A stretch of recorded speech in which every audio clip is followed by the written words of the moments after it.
আজকের শাখা জোড়ার ডিজাইনটা রয়েছে বনেদিয়ানায় ভরপুর, সঙ্গে নতুনত্বের ছোঁয়া। নমস্কার, আমি পিয়ালি, সোহাগ বাই পি কালেকশনের তরফ থেকে। আশা করি প্রত্যেকেই ভালো আছো। যে যেখান থেকে ভিডিওটা দেখতে পাচ্ছ, লাইক, কমেন্ট, শেয়ার করতে কিন্তু একদম ভুলো না।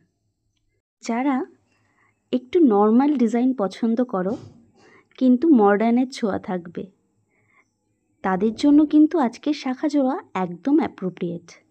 দেখো, আগেকার তার প্যাচ ডিজাইনটাই একটু মডিফাই করে আনা হয়েছে।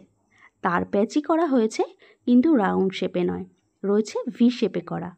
তার জন্য এই শাখাটা কিন্তু একদম অন্যরকম লাগছে। কালারটাও কিন্তু একদম সোনার মতনই লাগছে। যাদের যাদের পছন্দ হচ্ছে এত সুন্দর শাখাটা, স্ক্রিনে দেওয়া নাম্বারে আমাকে হোয়াটসঅ্যাপ করো। Thank you.